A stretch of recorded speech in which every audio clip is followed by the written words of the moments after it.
So this is the vapotherm.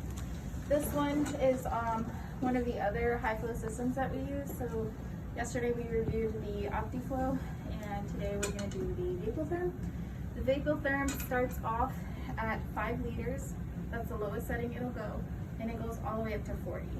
But in our case for the order set, we're going to start off at 20 liters and go up to 40.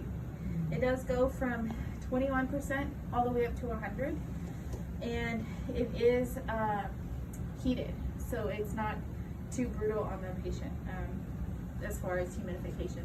It's also humidified, so that's a good thing as well. Right now, the water path inside is being filled with the water. It takes about 2 minutes for it to fill, but once it does, it'll go ahead and start, or it'll be ready to go. To turn it on, it has the on and off button here.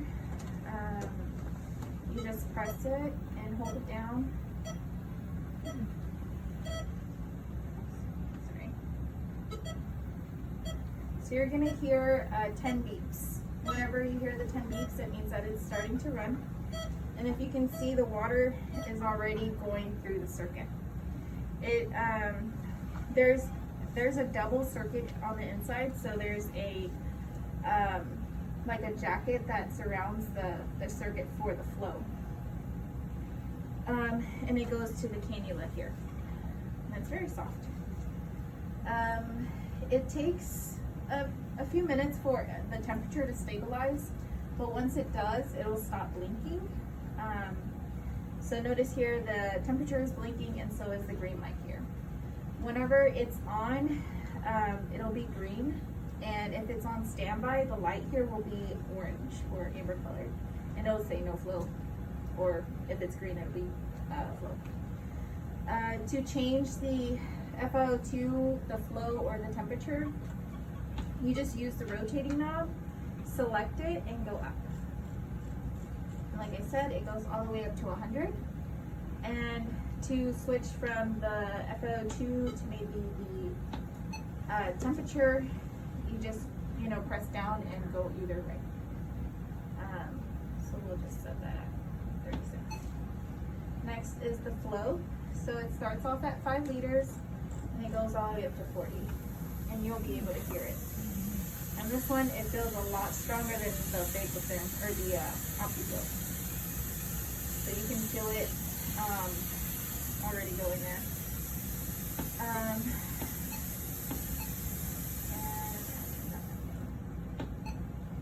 So it does have a few alarms. So if the tube is kinked,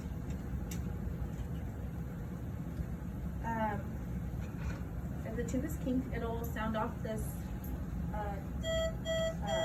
alarm here, which is pretty much just the tube with the X across it. That means that something is kinked. It's either the cannula, the tube, something might be kinked. In that case, just look at your patient, make sure they're not laying on the tube or the circuit, and just kind of like troubleshoot it, make sure that nothing is occluded. Next is going to be the water. That symbol is right over here, but it also comes with a cheat sheet. So if you don't know which one of the alarms is going off, they're there on the side. But the RT will come and change out the water if it needs to be replaced. If the circuit is damaged, we'll come and replace it as well. And that's about it as far as like alarms go. There's one more for the water path. If it's empty, that means that the bag has been empty for a while.